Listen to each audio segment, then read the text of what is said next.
আসসালামু আলাইকুম। রমজান মুবারক।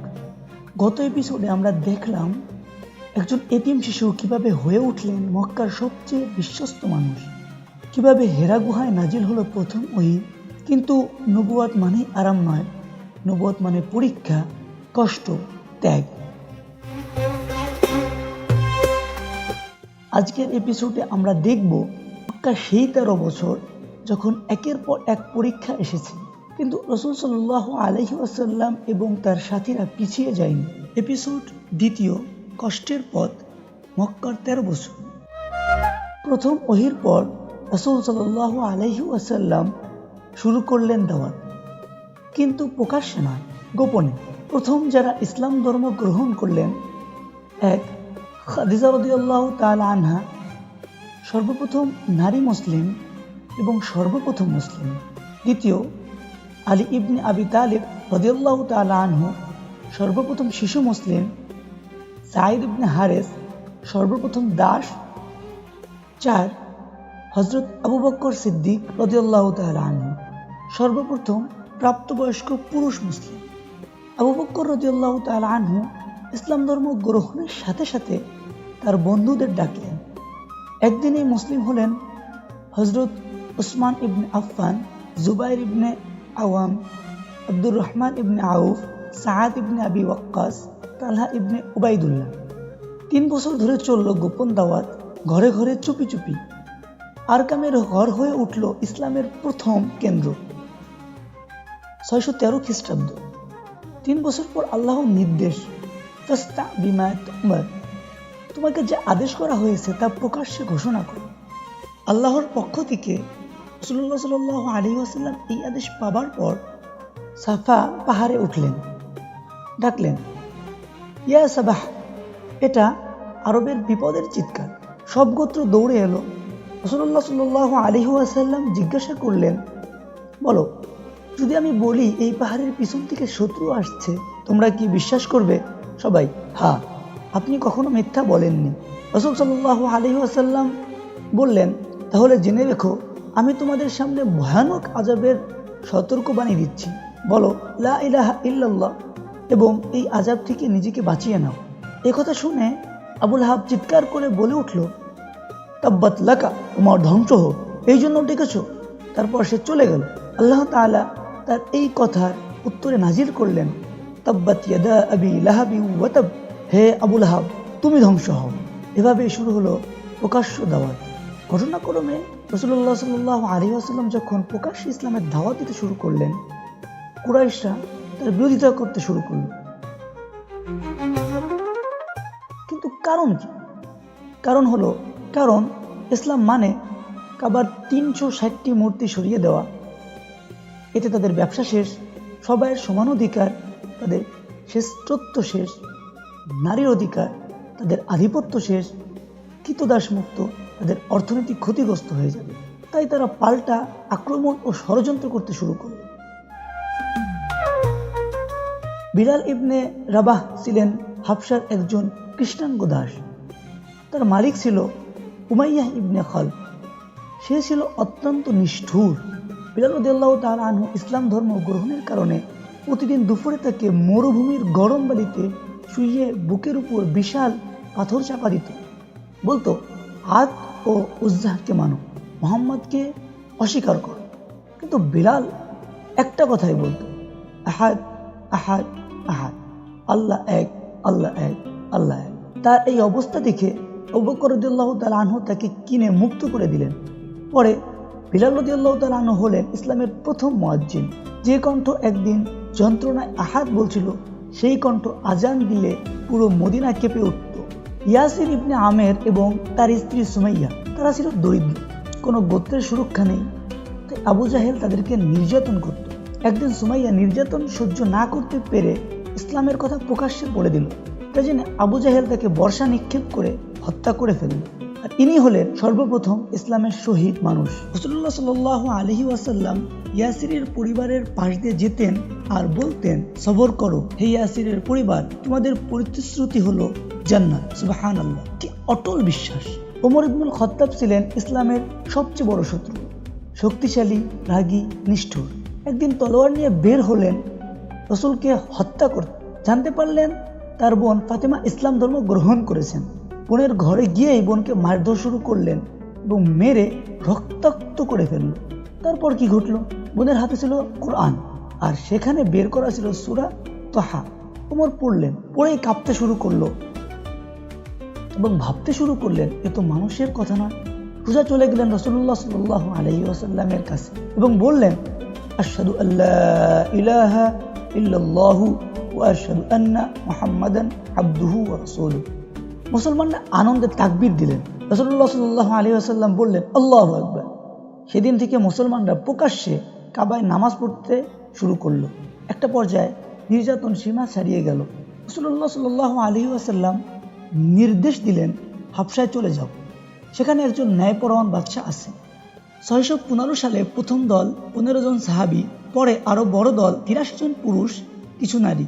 এ ঘটনার পর কুরাইশরা হাবশার নাজ্জাশী বাদশার কাছে পাঠালো দূত। তারা গিয়ে বলল, এরা পালিয়ে এসেছে, এরা আমাদের অপরাধী, আমাদেরকে ফেরত দেন। নাজ্জাশী সাহাবীদের ডাকলেন। জাফর ইবনে আবি তালেব রাদিয়াল্লাহু তাআলা আনহু দাঁড়িয়ে বললেন, হে বাদশা, আমরা ছিলাম অজ্ঞতার মধ্যে, মূর্তি পূজা করতাম, মিথ্যা বলতাম, দুর্বলদের কষ্ট দিতাম। তারপর আমাদের মধ্যে এলেন একজন নবী, যিনি আমাদের একমাত্র আল্লাহর ইবাদতের দিকে ডাকলেন। তারপর তেলাওয়াত করলেন সূরা মরিয়মের আয়াত। নাজ্জাশীর চোখ থেকে পানি পড়তে লাগলো। তিনি বললেন, হযরত ঈসা আলাইহিস সালাম এবং এই কিতাবের মধ্যে কোনো পার্থক্য নেই। তারপর দূতকে বললেন, ফিরে যাও, আমি এদের ফেরত দেব না। মুসলিম শরণার্থী রক্ষা পেলেন। 519 খ্রিস্টাব্দ। এই বছরটি রাসূলুল্লাহ সাল্লাল্লাহু আলাইহি ওয়াসাল্লামের জীবনে কঠিন বছর। প্রথম আঘাত চাচা আবু তালিবের মৃত্যু, যিনি 42 বছর ধরে রাসূলকে রক্ষা করেছেন কাফের হয়েও। চাচা যখন মৃত্যু সজ্জায়, রাসূল সাল্লাল্লাহু আলাইহি ওয়াসাল্লাম বললেন, চাচা শুধু একবার বলুন লা ইলাহা ইল্লাল্লাহ, আমি কিয়ামতে আপনার পক্ষে সাক্ষী দেব। আবু জাহেল পাশে ছিল। সে বুদ্ধি করে বলল, মৃত্যুর ভয়ে কি আবু তালিব বাপদাদার ধর্ম ত্যাগ করবে? একথা শুনে আবু তালিব বললেন, আমি আব্দুল মুত্তালিবের ধর্মেই থাকব। তারপর মারা গেলেন। এ ঘটনার পর রাসূলুল্লাহ সাল্লাল্লাহু আলাইহি ওয়াসাল্লাম প্রচন্ড আঘাত পেলেন। দ্বিতীয় আঘাত হযরত খাদিজা রাদিয়াল্লাহু তাআলা আনহা এর মৃত্যু। মাত্র 55 দিন পর তিনি এই দুনিয়া থেকে পরপারে পাড়ি দিলেন। তিনি ছিলেন রাসূলুল্লাহ সাল্লাল্লাহু আলাইহি ওয়াসাল্লামের সবচেয়ে বড় 25 বছরের সঙ্গী, প্রথম মুসলিম। রাসূল সাল্লাল্লাহু আলাইহি ওয়াসাল্লাম সারা জীবন তাকে ভুলতে পারেন। এই কারণে একসময় বছরের পর বছর আয়েশা রাদিয়াল্লাহু তাআলা আনহা বলতেন, আমি খাদিজার মতো কারো প্রতি ঈর্ষান্বিত হইনি, কারণ রাসূলুল্লাহ সাল্লাল্লাহু আলাইহি ওয়াসাল্লাম সবসময় বলতো, তার মতো কেউ আমাকে বিশ্বাস করেনি যখন সবাই আমাকে মিথ্যাবাদী বলেছিল। মক্কার কেউই রাসূলুল্লাহ সাল্লাল্লাহু আলাইহি ওয়াসাল্লামের দাওয়াত গ্রহণ করল না। তাই রাসূলুল্লাহ সাল্লাল্লাহু আলাইহি ওয়াসাল্লাম ভাবলেন যে সে তায়েফে যাবে। তায়েফের নেতাদের কাছে দাওয়াত দিলেন। তারা শুধু প্রত্যাখ্যানই করলো না, শহরের দুষ্টু ছেলেদের লেলিয়ে দিল, পাথর মারা হলো। রাসূলুল্লাহ সাল্লাল্লাহু আলাইহি ওয়াসাল্লাম রক্তাক্ত হলেন, জুতা ভরে গেল রক্ত। একটি বাগানে আশ্রয় নিলেন। হঠাৎ ফেরেশতা আসলো আর হুজুর সাল্লাল্লাহু আলাইহি ওয়াসাল্লামকে বলল যে আপনি আদেশ করুন, এই পুরো তায়েফ শহর আমরা এখনই ধ্বংস করে দেব। হুজুর আকরাম সাল্লাল্লাহু আলাইহি ওয়াসাল্লাম কি দয়ার নবী, তিনি বললেন, না, আজকে হয়তো এরা ইসলাম ধর্ম গ্রহণ করছে না, কিন্তু ভবিষ্যতে এদের সন্তানরা হয়তো ইসলাম ধর্ম গ্রহণ করবে। একবার ভেবে দেখুন, রক্তে তার জুতা ভরে গেছে, খোলা যাচ্ছে না, কিন্তু সে কি ভাবছে তাদের কথা। এটাই নবুয়ত, এটাই নবী। কিছুক্ষণ পর আসাদ নামে একজন খ্রিস্টান দাস এলো রাসূলুল্লাহ সাল্লাল্লাহু আলাইহি ওয়াসাল্লামের জন্য আঙ্গুর নিয়ে। রাসূলুল্লাহ সাল্লাম বললেন, বিসমিল্লাহ। আসাদ চমকে গেলেন এবং বললেন, এই অঞ্চলের মানুষ এই কথা বলে না। রাসূলুল্লাহ সাল্লাল্লাহু আলাইহি ওয়াসাল্লাম, তুমি কোথা থেকে? আসাদ, নিনাওয়াহ থেকে। রাসূলুল্লাহ সাল্লাল্লাহু আলাইহি ওয়াসাল্লাম, ইউনুস ইবনে মাওয়ার দেশ। আসাদ অবাক, আপনি ইউনুসকে চেনেন? রাসূল সাল্লাল্লাহু আলাইহি ওয়াসাল্লাম, তিনি আমার ভাই, নবী। আসাদ একথা শুনে সঙ্গে সঙ্গে রাসূলুল্লাহ সাল্লাল্লাহু আলাইহি ওয়াসাল্লামের হাতে চুম্বন খেলেন এবং ইসলাম ধর্ম গ্রহণ করলেন।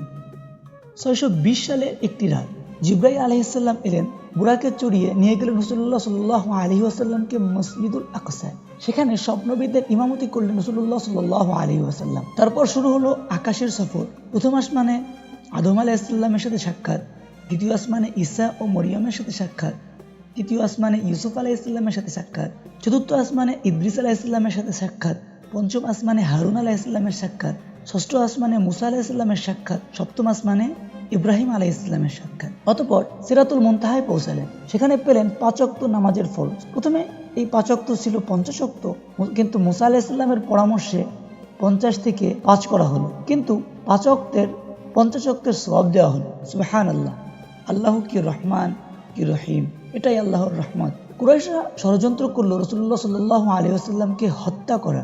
দারুন নাদওয়াতে বৈঠক, সিদ্ধান্ত সব গোত্র মিলে একসাথে হত্যা করবে, যাতে রক্তের দায় কোনো গোত্রের না পড়ে। আল্লাহ রসুলকে জানিয়ে দিলেন। রাসূলুল্লাহ সাল্লাল্লাহু আলাইহি ওয়াসাল্লাম আলী রাদিয়াল্লাহু তাআলা আনহুকে নিজের বিছানায় শুয়ে দিলেন, নিজের সবুজ চাদর গায়ে দিতে বললেন। তারপর সূরা ইয়াসিনের শুরুর আয়াত পড়তে পড়তে বের হলেন। আল্লাহ তাদের চোখ অন্ধ করে দিল, কেউ তাকে দেখতে পেল না। হুজুর আকরাম সাল্লাল্লাহু আলাইহি ওয়াসাল্লাম যখন মক্কা থেকে মদিনায় হিজরত করছিলেন, তখন হুজুর আকরাম সাল্লাল্লাহু আলাইহি ওয়াসাল্লাম এবং আবু বকর রাদিয়াল্লাহু তাআলা আনহু সাওর নামে এক পাহাড়ের গুহায় 3 দিন অবস্থান করলো। কুরাইশরা খুঁজতে খুঁজতে একেবারে গুহার মুখে এসে পড়ল। আবু বকর রাদিয়াল্লাহু তাআলা আনহু ভয়ে কাঁপছিলেন। তাকে সান্ত্বনা দেওয়ার জন্য রাসূলুল্লাহ সাল্লাল্লাহু আলাইহি ওয়াসাল্লাম বললেন, লা তাহজান ইন্নাল্লাহা মা'ানা, দুশ্চিন্তা করো না, আল্লাহ আমাদের সাথে আছে। মাকড়সা জাল বুনলো, কবুতরে ডিম পারলো। কুরাইশরা বলল, এখানে কেউ নাই, চলে গেল সবাই। অতঃপর মদিনায় পৌঁছালেন। পুরো মদিনার বাসীরা রাসূলুল্লাহ সাল্লাল্লাহু আলাইহি ওয়াসাল্লামের জন্য অপেক্ষা করলো।